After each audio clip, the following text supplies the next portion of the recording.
तुका सारिके पूर्णवैया गजाचे वसिष्ठा वै ज्ञानयोगेश्वराचे कवी वाल्मिका सारिका मान्यैसा नमस्कार माझा सद्गुरु रामदासा मला वाटते अंतरी वसावे तुझ्या दास बोधासी बोध व्हावे अपत्यावरी पावनी प्रेमग्रासा महाराजया सद्गुरु रामदासा दया साजनी जन्मनामात झाला जयाने सदा वासनामात केला जयाच्या अंगी सर्वदा नाम कीर्ती नमस्कार त्या ब्रह्मचैतन्य बुद्धी जय जय रघुवीर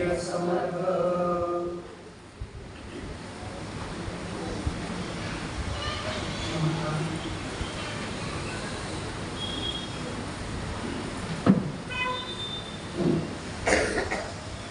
विषय आपला आहे पाहावे आपणासी आपण।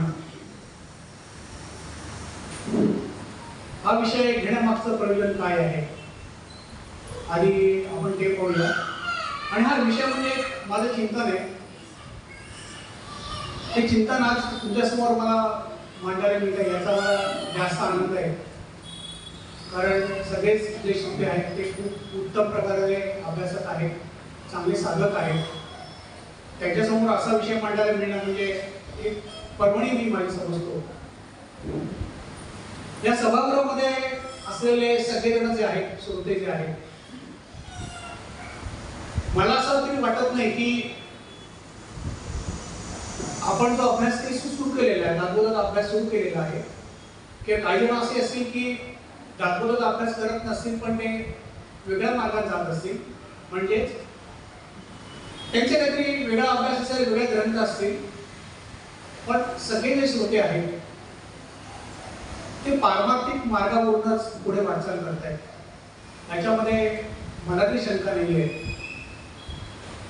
मग असं माझी वाटचाल करतोय आणि आपली वाटचाल जी असते ते एकमेव उद्दिष्ट असतं ते म्हणजे आत्मस्वरूप आपल्याला ओळखायचं आहे।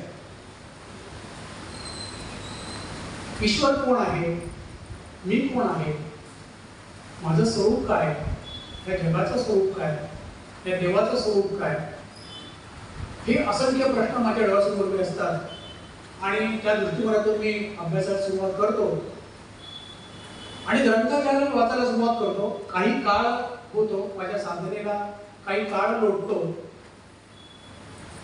तरी सुद्धा माझ्यामध्ये कुठेतरी कमीपणा आहे याची मला जाणीव व्हायला सुरुवात होते। सुरुवातीला ती जाणीव होत नाही कारण आपण कसे त्याच्यामध्ये मोडलेले नसतो, नंतर ती जाणीव आपल्याला हळूहळू सुरुवात होते की अशी जी जाणीव आहे मी मागे पडतोय, तर त्याच्या मागचं नक्की कारण काय असेल। माझी जर मला प्रगती करून घ्यायची आहे तर मी माझ्यामध्ये काय बदल करायला पाहिजे, कशा प्रकारे ह्या आयुष्याकडे बघायला पाहिजे, कशा प्रकारे या मनुष्य जीवनाकडे बघायला पाहिजे, कशा प्रकारे या सृष्टीकडे बघायला पाहिजे, हे मला कळणं गरजेचं आहे। ते ज्याला मला कळेल त्याच्याला अपेक्षित प्रगती पथावरती मी जाईल, हे निश्चित।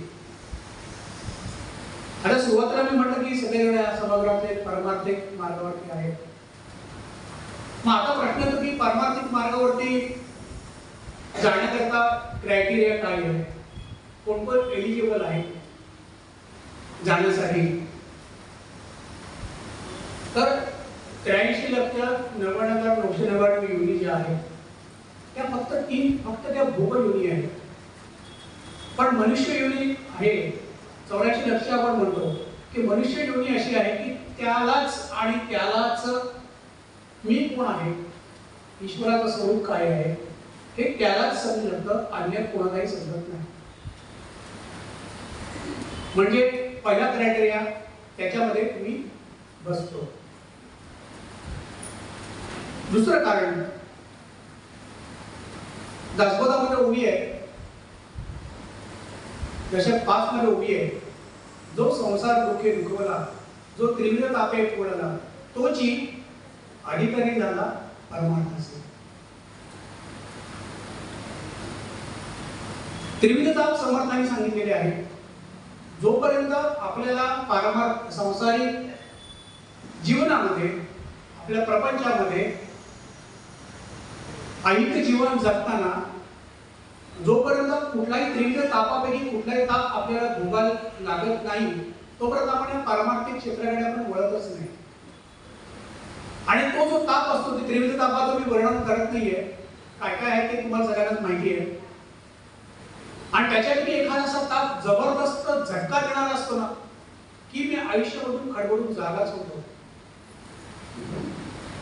म्हणून समर्थ म्हणतात तोची अधिकारी झाला, तोच अधिकारी होतो जो त्रिविध तापे फोडलेला आहे. आता असा प्रश्न पडतो की लहान मुलं आहेत, काही लहान वयामध्येच या क्षेत्राकडे पारमार्थिक क्षेत्राकडे वळतात, मग हिने काय ताप भोगले, हा प्रश्न निर्माण होतोच. त्याचं उत्तर असं की हा मनुष्य जन्म जो आहे हा फक्त तेवढा जन्म नाहीये. त्या माणसाने, त्या मुलाने, त्या जीवाने याच्या अगोदर अनेक जन्म घेतलेले आहेत.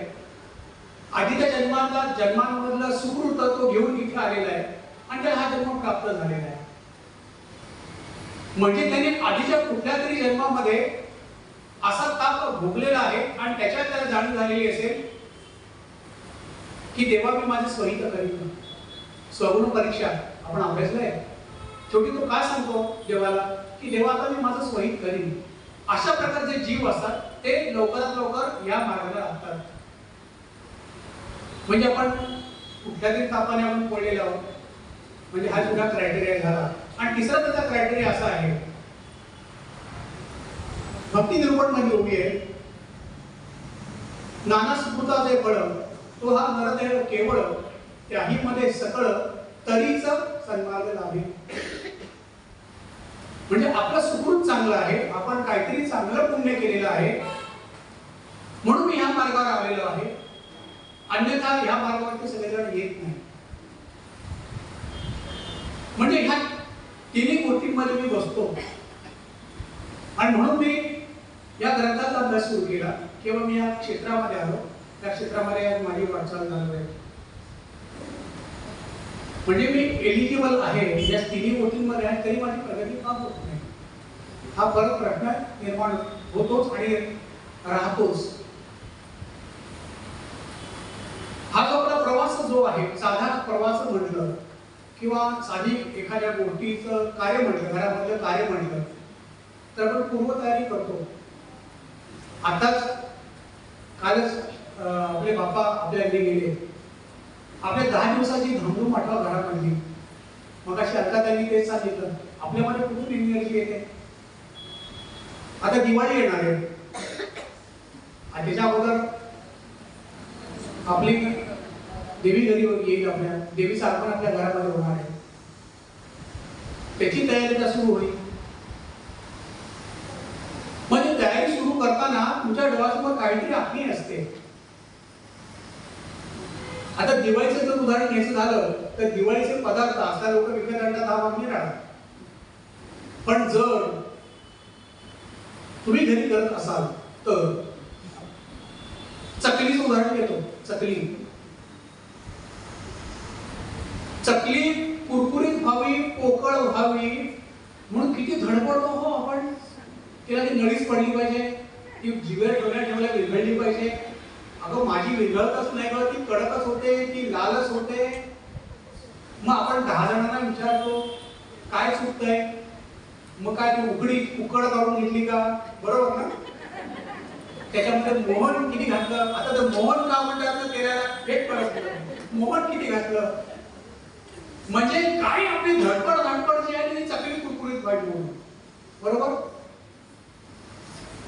की आपण पूर्वतयारी करतो का नाही आणि तो पदार्थ उत्तम करतो. मग मला माझं जीवन जर उत्तम करायचंय, मला माझं ध्येय गाठायचंय, तर मी किती प्रयत्न करायला पाहिजे. खरा विचार करा. हा एवढा प्रयत्न मी करतो का? 10 जणांना विचारतो का? आपल्या सद्गुरूंना भेटून विचारतो का? त्यांच्याशी संवाद साधतो का? हे प्रयत्न मी करतो का? माझ्या अभ्यासात सातत्य आहे का? हा विचार या ठिकाणी महत्वाचा आहे. कारण माझं एम काय आहे, ते एम माझं आहे सांगताकडून अनंताकडे जाणं. मनुष्य जन्माकडून मला ईश्वरापर्यंत पोहोचायचं आहे, स्थूलामधून मला सूक्ष्माकडे जायचं आहे. पण हा जो प्रवास जो आहे हा एवढा सहज सोपा आहे का? त्याच्यावरती विचार करणं फार गरजेचं आहे. आता ह्या प्रवासात मी सुरुवात केलेली, ह्या प्रवासाला मी लागलेले आहे, तर त्याच्याकरता 4 गोष्टी सांगितल्या. ते 4 गोष्टींचा अवलंब आपण करणं गरजेचं आहे. त्या म्हणजे अशा आहेत की नित्यानित्य विवेक, इहपुत्र फल भोग त्याग, नंतर षट संपत्ती आणि मुमुक्षुत्व.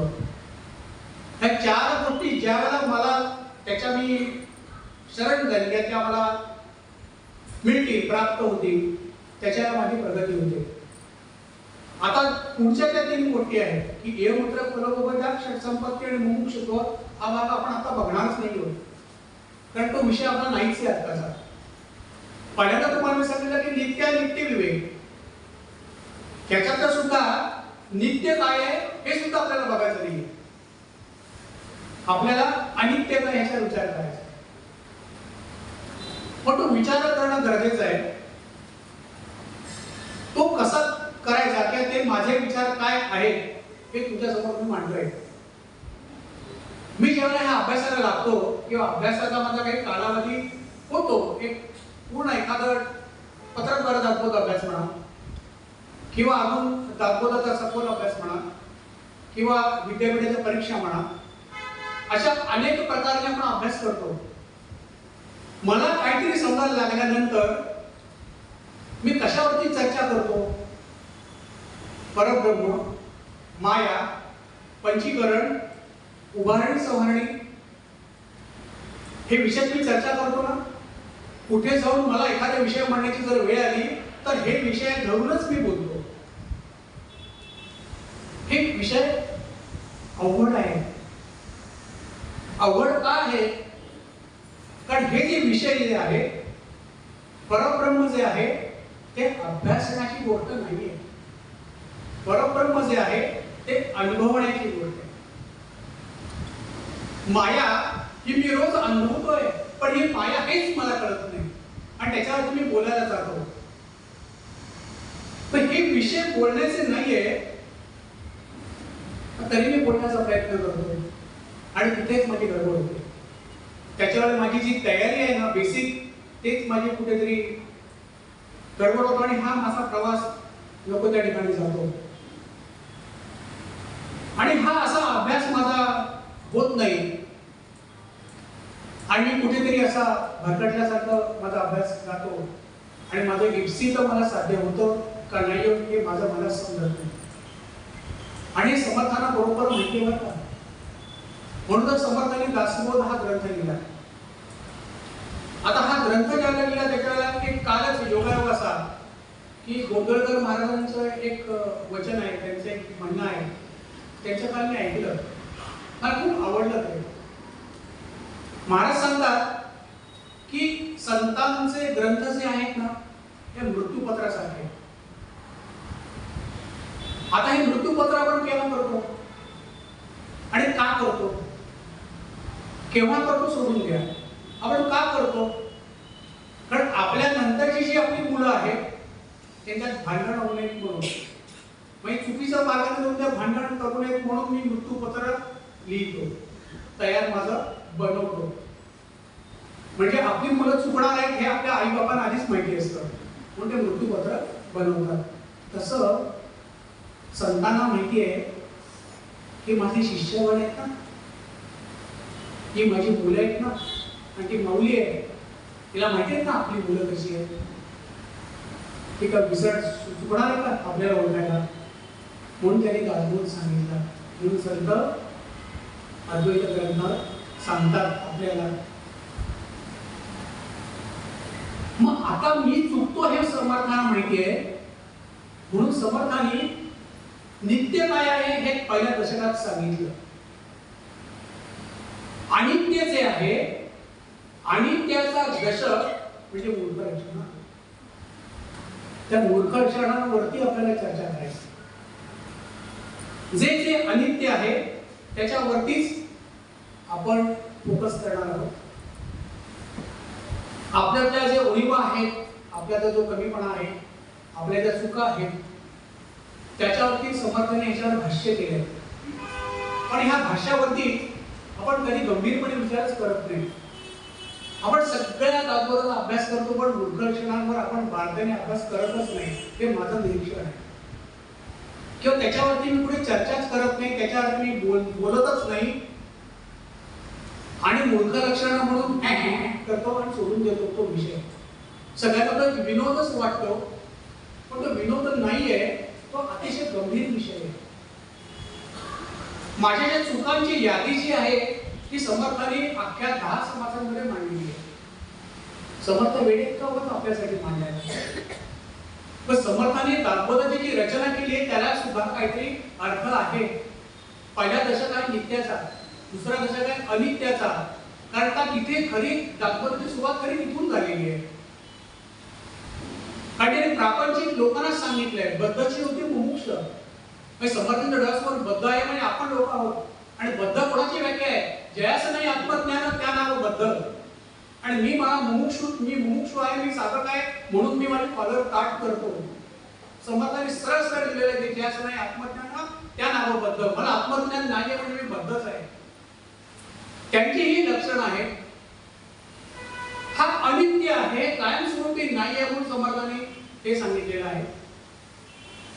तिसऱ्या दशकामध्ये सुद्धा अनित्याचा भाग आहे. हे मात्र कलम ह्या ज्या गोष्टी या तिसऱ्या दशकात येतात. मनुष्याची ती जीवन कहाणी आहे. त्याच्यामध्ये मनुष्य शेवटी 10व्या दशकापर्यंत येतो, त्याला तो त्रासलेला मनुष्य आहे. म्हणतो आता मी स्वयं करीन, मला इथून सोडव.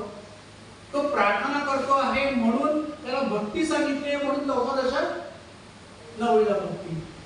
9वीला भक्ती झाली, नंतर त्याला देवाची आस लागली. आता देवा मला तूच पाहिजेस, म्हणून 5वं दशक मुमुक्षुत्वाचा. तिथे गुरुची भेट होती. आणि गुरुची भेट झाल्याशिवाय तुम्हाला देव दर्शन नाही, म्हणून तो 5वं दशक आहे गुरुदर्शन आहे. आणि 6वं दशक आहे देवशोधन. तिथे देव कसा आहे मला समजतं. आणि 7व्या दशकामध्ये माझे देवाचं दर्शन झाले. समर्थन ही जी रचना केली ना, ती अशी गंमत म्हणून केलेली नाहीये किंवा रॅन्डमली केलेली नाहीये. समर्थनाच्या काहीतरी निश्चित उद्दिष्ट आहे आणि त्या उद्दिष्टानेच आपण अभ्यास करायला पाहिजे.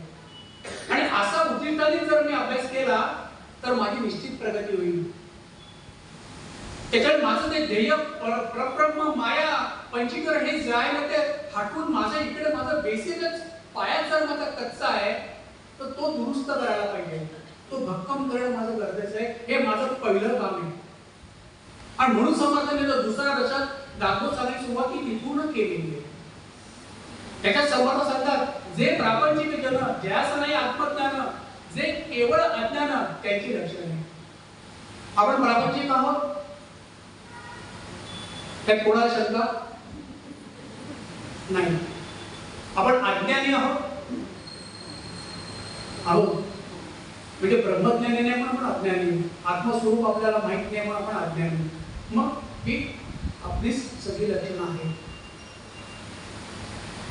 मग आपण त्याच्याकडे का नाही बघायचं, त्याच्यावरती विचार का नाही करायचा, ती स्वतःशी का नाही लावून घ्यायची.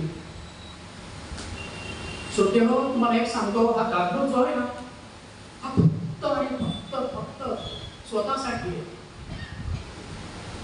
दुसऱ्यासाठी नाहीये. लोकांना सांगण्यासाठी तर बिलकुल नाहीये. हा माझ्या बायकोसाठी नाही, माझ्या मुलीसाठी नाही, माझ्या आई वडिलांसाठी नाही, ना माझ्या मित्रमैत्रिणींसाठी नाही, कोणासाठी नाही, फक्त माझ्यासाठी. हा प्रवास आपला एकट्याचा आहे. अनंताकडे निघायचं आपल्याला एकट्याने निघायचं आहे. तुकाराम महाराजांचा गोष्ट माहिती ना, आवली शेवटी खालीच राहिली ना. आता येतेस का तू? नाही, माझी मस्त घाबड आहे आणि मी कोणाला भाकऱ्या करून खायला का करून मारणार. हे आपलं नशीब आहे. समर्थ अभ्यास करून उभे आणि हे जर तुला मी देतो ब्रह्मज्ञान, आपण पाऊल पुढे टाकणं गरजेचं आहे. ते दोन्ही हात पसरून उभे आपल्याला घ्यायसाठी. आपल्या स्वभावाचं वर्तनाचं यथायोग्य वर्णन म्हणजे मूर्ख लक्षण हा दशक आहे. आता त्याच्यातली काही लक्षणं सगळी नाही, दशक खूप मोठं, समाज खूप मोठा आहे आणि अर्थात दशक पण खूप मोठा आहे, विविध लक्षण वगैरे पण आहे, त्याच्यात आपल्याला आता जायचं नाही. पण काही लक्षणं एक त्याच्यावर आपण फक्त नजर टाकून पटकन पुढे जाऊ. त्याच्यातलं काय आहे, आपण जो श्रेष्ठ तयासी अत्यंत निकट, ही वृत्ती आता हळूहळू वाढायला लागलेली आहे. कुठल्याही क्षेत्रामध्ये तुम्ही जाऊन बघा, जो कोणी मोठा असेल, मोठा म्हणजे पैशाने, ज्ञानाने, बुद्धीने, राजकारणी, हल्लीचं राजकारण समर्थ राजकारण नाही, पक्षीय राजकारण, अशी लोक दिसली की त्यांच्यामध्ये कोंडाळं उडतं आणि आपण कॉलर कट करून सांगतो हा हा माझ्या ओळखीचा आहे. होतं ना असं? आपल्या पारमार्थिक क्षेत्रात सुद्धा तसंच होतं का नाही हे मी बघितलेलं आहे म्हणून बोलतो बरं का. मी नावाने कोणाची घेत, पण ह्या गोष्टी दिसतात.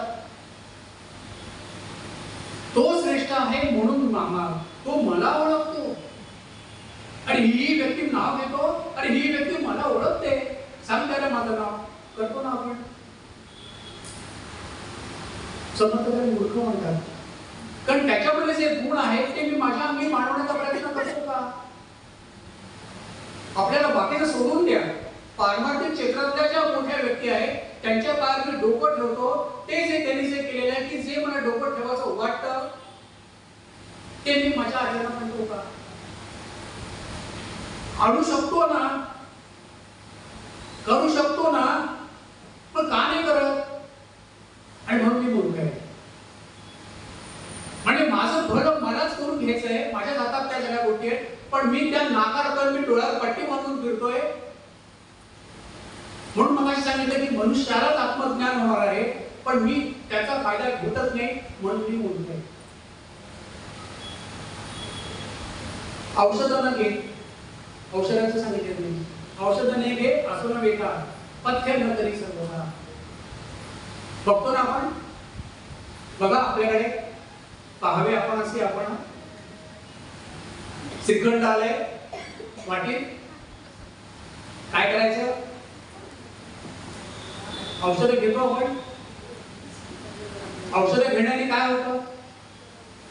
माझा देह चांगला राहणार आहे, ठीक आहे, त्याला कुठेतरी कमी आली तर औषधं भरून काढणार आहे म्हणून ती औषध आहे.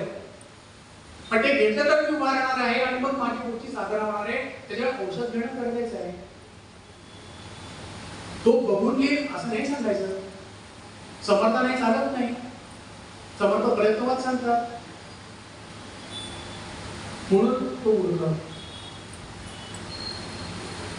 सांडून या जगदीशा मनुष्याचा माने भरवसा.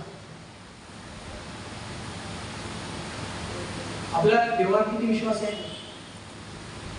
द्रौपदीची गोष्ट आठवा, वस्त्रारण आठवा, केव्हा श्रीकृष्ण जाऊन आला. सांडून या जगदीशाच करत होती ना, मग मी काय करतोय आज? करतो का तसं?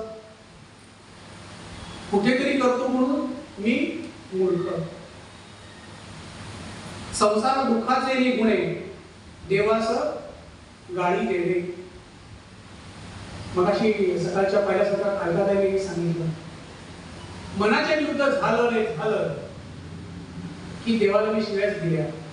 काय एवढं मी एवढं करतोय, देव माझं काय करतोय, एवढं मी उपास तपास करतो, अमुक करतो तमुक करतो, बघ शेजारचा काहीच करत नाही, त्याचं सगळं छान झालं, माझ्याच नशिबी असं का? देव निष्ठुर आहे. करतो ना आपण असं, देवाला नाव ठेवतो ना.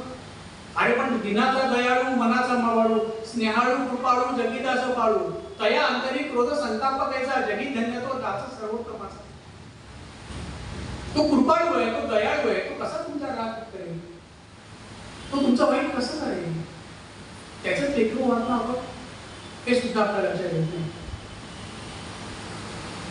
लक्ष्मीचा मानी भरवसा.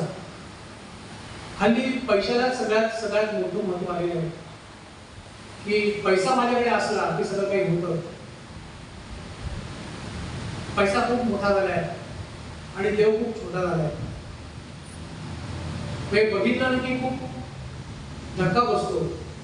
करोना काळ आठवा, लोकांकडे किती पैसे होते पण जाताना डॉक्टर मिळत नव्हता की ॲम्ब्युलन्स मिळत नव्हती. होती ना अशी अवस्था. घराबाहेर पडू शकत नव्हता. आपण पैशाला जास्त महत्त्व देतो, ईश्वराला देत नाही. म्हणून आपण मूर्ख. नंतर 3 ते 4 वेळा समर्थन सांगितले की एकमेकांना दुखवू नका. आपण शाब्दिक वाद एकमेकांच्यावर किती करत असतो. जरा कोणी आपल्या मनाविरुद्ध झालं की आपण शाब्दिक वाद केलाच. तो एक बोला तर मी 2 बोलतो. त्याच्यावर समर्थांचा कॉमेंट्स आहे. जीवलगांचं परम किती, सुखाचा शब्द तोही निधी, तो एक मूर्ख. संसार दुःखाचे निघून नये, देवाचं काय बघितलं, सांडून या जगदेशात ते बघितलं. नंतर समर्थांनी पुढे सांगितलंय उत्तम लक्षणामध्ये तोंडाळाशी भांडू नये, वाचाळाशी तंटू नये. आपण किती वाद घालतो. रस्त्यामध्ये एखादी व्यक्ती भेटली ती काही चुकीची वगैरे आपण किती वाद घालतो. ते सोडून द्या. ट्रेन मध्ये आपण किती वाद घालतो.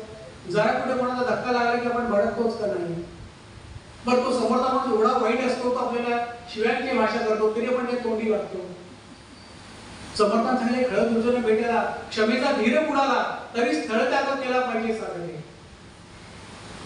तुम्ही स्थळ त्याग करून टाका असं समर्थ सांगतात. पण आपण तिथेच भांडत राहतो. समर्थ मनाच्या श्लोकामध्ये सुद्धा हेच सांगतात. नको रे मनात रोगा फिरतारी सांगितले ना. सदाचारा तोड सांडू नये हे सांगितले ना समर्थाने. मना कल्पना ते नको विषयांची. आपण किती ठिकाणी अडकलोय. मनोबोधाचा अभ्यास करताना सुद्धा समर्थांचं सांगणं हेच आहे. आधी त्याने उपदेश केलाय, उपासनेचा मार्ग सांगितलाय आणि मग ज्ञान मार्ग सांगितलाय.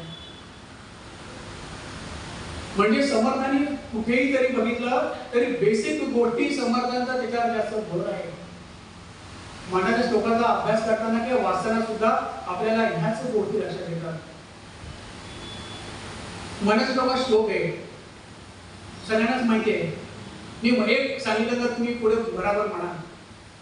जनी सर्व सुखी असा कोण आहे, विचार आहे मना तुझी शोधून मी पाहिजे. मनात वाचिले पूर्व संचित केले, तया सारखे भोगडे प्राप्त झाले. हे मी कुणाला सांगतो. जो समोरचा येतो त्याला लेक्चर देण्याच्या ह्याच्या वाक्याचा मी वापर करतो का नाही. माझ्यावर ज्या वेळेला माझ्यावर दुःख येतं, माझ्यावर संकट येतं, त्याच्याला ह्याचा ह्या श्लोक मी मला जोडतो का. त्यांनी मनाला प्रश्न विचारायला सांगितलाय. मनात वाचले पूर्व संचित केले. अरे तूच सगळ्याचे उद्योग करून ठेवलेले आहेत ह्या जन्मात तर कुठेतरी मागच्या जन्मांमध्ये.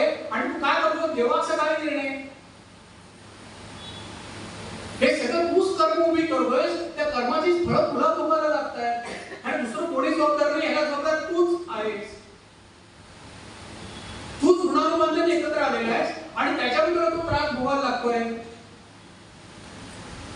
तूच कुठेतरी या माणसांच्या अडकलेला होतास. तूच ही नाती बांधलेस. तूच हे निर्णय घेतोयस आणि म्हणतो की असं का.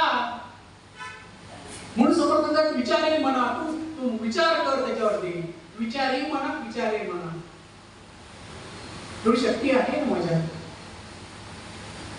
आणि सगळं मला माहिती आहे. सगळं माहिती आहे. सगळे श्लोक माझे, सगळ्या गोष्टी माहिती आहेत. आपली अवस्था अशी होते. निरूपणीयता सद्वृत्ती होते. स्थळ त्याग होता सभेची जाते. काही करू रे क्रिया घडेना. तुझे तुझं विण रामा मजा विठ्ठल. एक छोटंसं उदाहरण देतो. राग मानू नका. त्याच्यातले मी पण आहे. सकाळी अलकातांनी काय सांगितलं पोळ्या करताना. कुठे आपल्याला घेऊन गेला. मग आता आपण गरम पोळ्या खायला आपण परपरमापर्यंत गेलो का. करा विचार करा. पहिल्या मजल्यावरून फक्त तळ मजल्याला आपण गेलो. अलकातांनी सगळं आपण मी सुद्धा विसरलो आणि डोक्यामध्ये काय आलं माझ्या श्रीखंड राहिलं ना, माझ्यात बदल का होत नाही ही त्याची उत्तर आहे. आणि सगळं मला माहिती हो, समर्थ ह्याच्यात सुद्धा उत्तर देत आहे. कडक कडक येतात एकदम, शिस्त आहे. शिस्त म्हणजे शिस्तीचा कारभार, छडी लागे चमचा म्हणून. ते सांगतात दोष नेहमी पुढे माणसी त्याची स्वय आपणापासी ऐसे कळेना जयाची तो एक पडक मूर्ख. हे दोष सगळे माहिती आहे, तुम्ही समोरच्या मध्येच मला सगळे दोष दिसत आहेत आणि मी एकत्र केल्यानंतर मी भलत्याच्या दोषांची चर्चा मी करतोय. ही आपल्याला वाईट सवय असते. तो कसा चुकतो हे मी सांगतो, अरे पण ते तू चुकतोयस ह्याचा विचार मी करतोय का, हा विचार माझ्या मनामध्ये कधी येतच नाही. इथे ती सगळी गडबड होते आणि मग काय करायचं हा मोठा प्रश्न पडतो.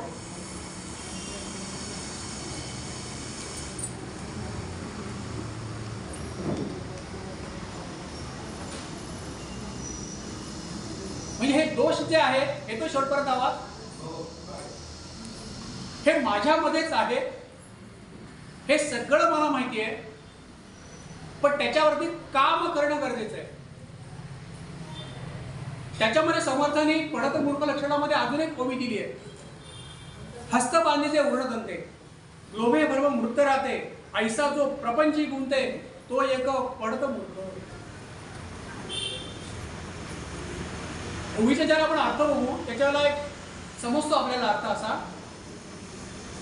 की कोळ्याच्या जाळ्यामुळे सुद्धा हत्ती तिथे अडकतो, तो पुढे जाऊ शकत नाही,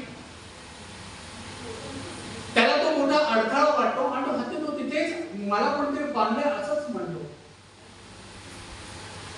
ह्याचा अर्थ घ्यायचा गुन्ह्यार्थ घ्यायचा म्हटलं तर माझ्या रोजच्या आयुष्यामध्ये मी किती बारीक बारीक गोष्टींमध्ये अडकलेलो आहे. ह्याचा विचार प्रत्येकाने स्वतःला प्रश्न विचारून करायचा आहे. एक उदाहरण देतो, ह्याचं उदाहरण सध्या दिलेलं चांगलं का मोबाईलचं, कारण आपण त्याला तेवढे गुंतलेलो आहोत, इतकं मी गुंतलेलो आहे. मी त्या मोबाईल वरती काही एखादी गोष्ट टाकतो म्हणजे पोस्ट करतो, सगळं मी काय काय चांगलं चांगलं लिहितो आणि खाली लिहितो सबस्क्राईब करा लिहितो ना, लाईक करा, शेअर करा, आणि किती जणांना ते आवडलंय, किती जणांना ते बघितलंय हे मी तपासतो. आणि एखाद्या कोणी जर माझ्या ओळखीच्या माणसाने जर काही केलं नाही तर मला त्याचा राग येतो. मग काय तू पारमार्थिक गोष्ट त्याच्यावर जी पोस्ट केलीस, एखादा अर्थ टाकलायस, एखादा काव्य टाकलायस, एखादा ओवीवर लिहिलेस, एखाद्या श्लोकावर लिहिलेस, मग त्याचा काय फायदा? तुम्ही जर त्याच्यामध्ये डगमगून जाणार असाल, तुमचं जर सगळं लक्ष इकडे जाणार असेल तर त्याचा अर्थ काय आहे? त्याला अर्थ आहे का? म्हणजे मी त्याच्यामध्ये गुंततोय ना, मग ते गुंतवणूक कमी करणं गरजेचं आहे ना. मग ती गुंतवणूक मी कमी करतो का? पुढे त्याच्यामध्ये ते असं सांगतात की ऐसा तो प्रपंची गुंते. मी माझ्या प्रपंचात किती गुंतलेला आहे. रजोगुण लक्षणामध्ये समर्थाने त्याचे आपल्याला पूर्ण वर्णन त्यांनी केलेलं आहे की माझे घर माझा संसार, सगळं माझं घर माझा संसार, माझी बायको माझी मुलं सगळं माझं. माझ्या बोलतो बघायचं चौकोनी कुटुंब, आता ते त्रिकोणी झालंय बाबा मिराळा, चौकोनी कुटुंब सगळी धडपड त्याच्यासाठी, दान धर्म नाही, कोणाला मदत नाही, काहीच करत नाही, फक्त मी माझ्या बोलतो बघतो. हा सुद्धा समाज मूर्ख लक्षणांमध्ये असेल का? मी काय करतो त्याचा वापर करतो का? परत सकाळच्या विषयाकडे जातो. पहिल्या सत्रामध्ये ऐकायला सांगितलं की 3 गुण जे आहेत ते आपल्या ताब्यात नाहीत, आपण त्यांच्या ताब्यात आहोत. असे 3 गुणांचे समाज समर्थनिक एका पाठोपाठ एक मांडले गेले. सगळं संसार कष्ट उपसायचे, सगळं दान धर्म करायचं नाही, उत्तम राहणीमान जास्तीत जास्त ठेवायचा प्रयत्न करायचा. हल्ली तर कोणाच्या घरात गेलं की इतकी भीती वाटायला लागली ना की बसायला सुद्धा भीती वाटते. एवढी एवढं घर मस्त केलेलं असतं आणि त्यांच्या घरामध्ये देवाला जागा कुठे कोपऱ्यात असते. देव दिसतच नाही, कुठे त्याच्या कोपऱ्यात किंवा कोट्या खाली त्याला जागा दिलेली असते. बिचारा देव काय बोलत नाही म्हणून. ही अशी आपली अवस्था आहे. बरं, माझं स्वतःच्या दिसण्याकडे किती लक्ष आहे? रूप लावण्य अभ्यासिता नाही, सहज गुणाशी नचे लोक आहे, काहीतरी धरावी सोय आगंतुक गुणाची, असं समर्थांनी सत्रित्या निरूपणात ह्याच्यात सांगितले. ही ओवी दादूला 2 वेळा आलेली आहे. मी किती रूपाच्या मागे धावतोय, किती दिसण्याचे आठवड्याचे आहेत का? उसकी उम्र से काय पता नाही चलता, उम्र का पता नहीं चलता, का तर साबण लावला नाही आहे ना संतूर काय. आणि आपण ते बघतो आणि आपण ते घरी घेऊन येतो. तो कोण मित्र हात मारतात खालून, अरे आ रहा है ना, आ रहा है ना, हाँ 5 मिनट क्या कर रहा है, ये बाल काले करना है. मग हे चर्चा 5 मिनिट में कैसा होगा, आणि मला असं होतं असं. अरे काय, आणि ते मी घरी घेऊन येतो का नाही सांगा मला. त्यांचा तो मूर्खपणा जाऊ दे, तो बावटपणा आहे, चक्क बावटपणा आहे. आता नाही त्याला काही. अरे पण तो निरंतर गोष्टी मी घरात घेऊन येतो आणि मी माझ्या केसाला लावतो का, तर माझे केस काळे दिसावेत म्हणून. अरे तुझं वय लागतंय का? ते स्किनवर पण काहीतरी ट्रीटमेंट येतं आणि का ते स्ट्रेटनिंग का. आता तुम्ही सांगा माझ्या पण काय स्ट्रेटनिंग करणार, ते स्ट्रेटनिंग. मग काय त्याला पाणी द्यायला लागलं पाहिजे. माझं लक्ष कुठे आहे, माझं लक्ष कुठे आहे, माझं ध्येय काय आहे. मी माझं ध्येय विसरतोय हो. माझं लक्ष कशासाठी आणि कोणाकडे जातंय,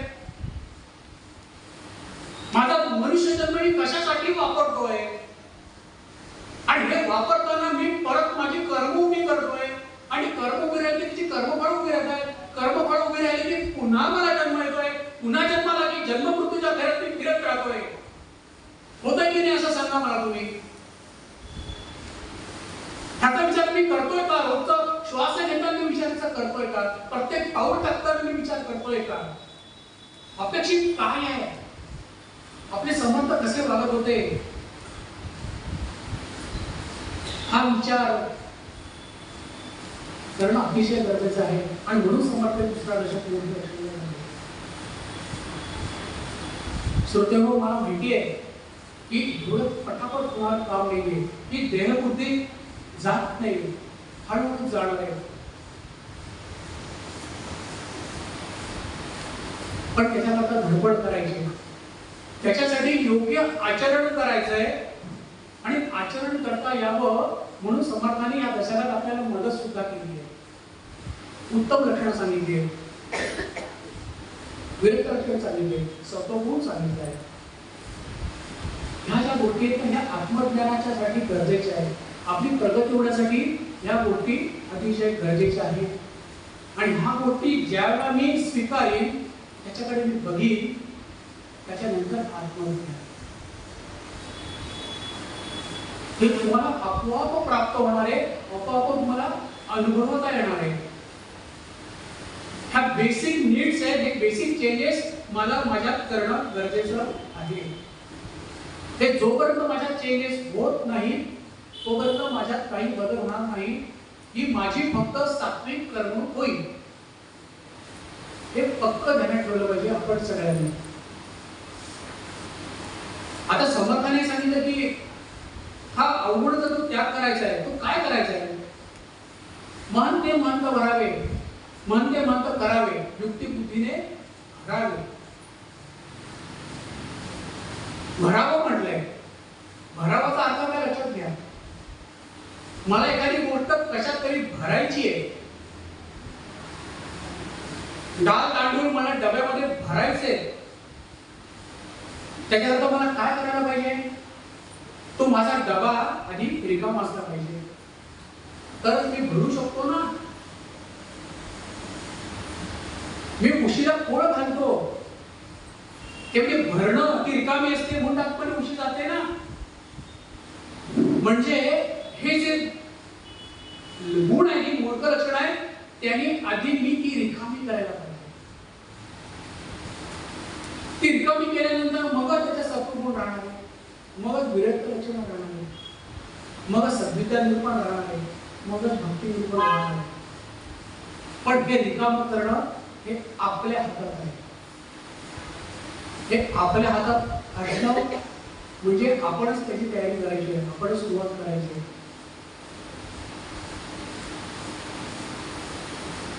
ह्यालाच म्हणायचं पाहावे आपण असे आपण या नाव आत्मज्ञान तो विषय मी घेतलाच नाही, कारण तो माझा विषयच नाही. कारण मी स्वतःच लक्षणांमध्ये मीच फिरतोय. तुम्हाला मी काय सांगणार. प्रचिती वेळ बोलणे समर्थाने ओळी आहे. आणि दुसरं सांगितलं की श्वानाचे वमन सांगितलं,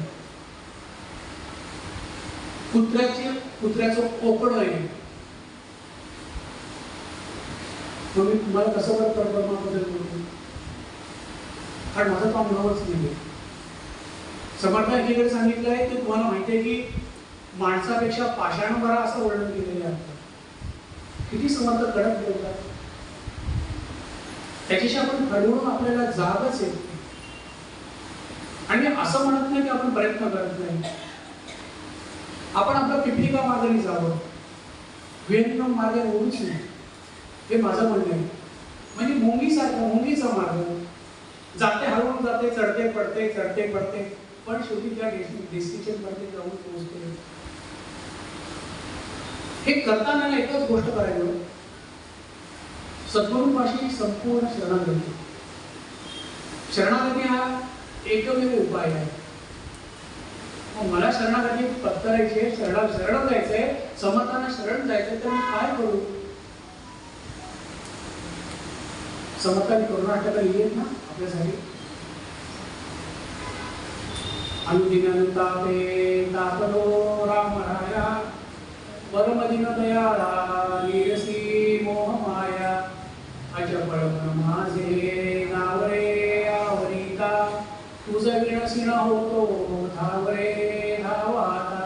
आहे ना, हे आपण मान्य करायला पाहिजे. आपण आपल्यालाच बघायला पाहिजे, आपल्याला तपासलं पाहिजे मी कसं अडकलोय. पुढे सांगायचं त्याला समर्थांना सांगायचं, युक्ती नाही, बुद्धी नाही, विद्या नाही, विवेचिता, नेणता भक्त मी तुझा, बुद्धी दे. एवढं तर आपण संध्याकाळच्या वेळेला करू शकतो ना.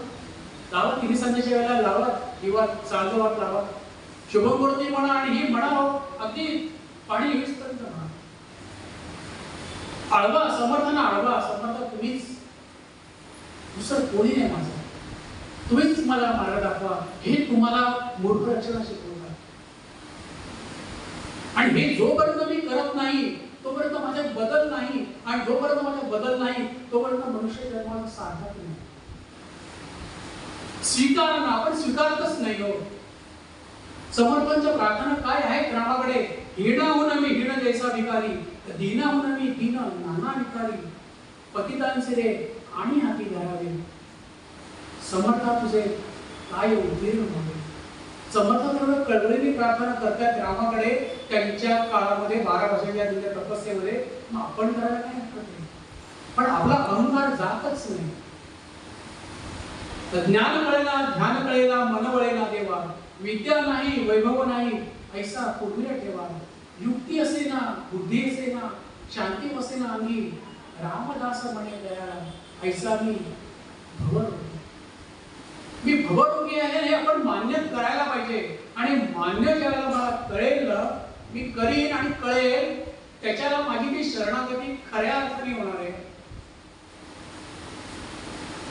आणि ती ज्याला खऱ्या अर्थाने होईल त्याच्याला माझी प्रगती होईल. आणि अथक प्रयत्न त्याच्यासाठी पाहिजे. रात्रंदिन आम्हा युद्धाचा प्रसंग म्हणले ना, हे जे युद्ध आहे माझं माझ्याशी आहे, हे बाकी कोणाशीही नाही. त्याच्यामुळे हा जो समाज, हा जो दशक आहे ना, हा अतिशय आपण गंभीरपणे घेतला पाहिजे. आणि हा घेतल्यानंतर मग आपली प्रगती वेगात 5व्या दशकाकडे, तिथे आपल्याला सद्गुरू भेटतील. आणि सद्गुरू जर भेटलेले असतील तर आपण आपल्याला भाग्यवान आपणच, सगळ्यात भाग्यवान आपणच. पण त्याच्यानंतर आपल्याला पुढे तेच आपला हात धरून घेऊन जाणार आहे. देवशोधनाकडे, आणि देवशोधन झालं की देवदर्शन होणारच आहे. त्यांच्याशिवाय देवदर्शन नाहीच. समर्थांचा हा असा प्रवास आहे आणि हा असा प्रवास आपल्याला करायचा आहे. आणि अशा प्रवासामध्ये सुरुवातीचं स्टेशन आहे ते मुखदर्शन. इथे समर्थ आपल्याला आत्मपरीक्षण करायला शिकवतात. म्हणून मी फक्त पाहावे आपणासी आपण इथे उभी नंतरची आहे. ज्ञान म्हणजे आत्मज्ञान. पण त्यातलं जे पाहावे आपणासी आपण केल्यानंतर मला आत्मज्ञानाकडे माझा प्रवास सुरू होईल. निदान आता तरी सुरू होईल. ह्याच्यात उशीर आणि लवकर असा काहीच प्रकार नाही. हा जो प्रवास आपल्या सगळ्यांचा चालूच आहे याची मला खात्री आहेच. मित्र आपण इकडे एकत्र जमलेलो आहोत, तर आपल्या सगळ्यांच्या वतीने मी समर्थांकडे प्रार्थना करतो की आमचा साथ तुम्हीच धरा, तुम्हीच आम्हाला पुढे घेऊन जा. येणारे तुम्हीच आहात, तुम्हीच माऊल या, तुम्हीच मार्ग दाखवा. ही समर्थांकडे आपल्या सगळ्यांच्या मी प्रार्थना करतो आणि झालेली सेवा समर्थ चरणी अर्पण करतो आणि मी तेच विराम देतो. जय जय रघुवीर समर्थ.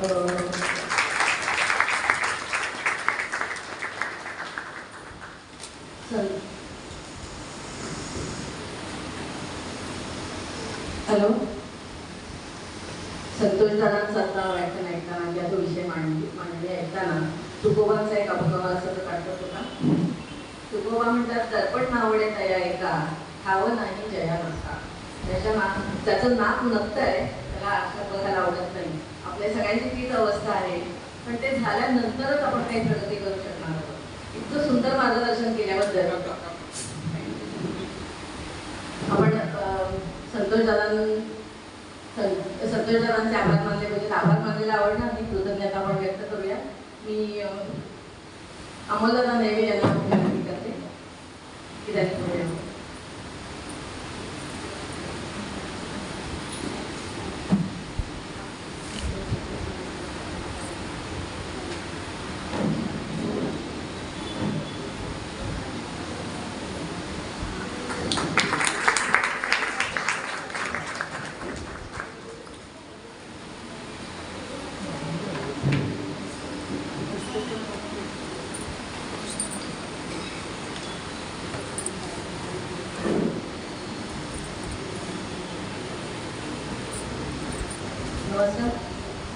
शेवटचं सत्र सुरू होणार आहे.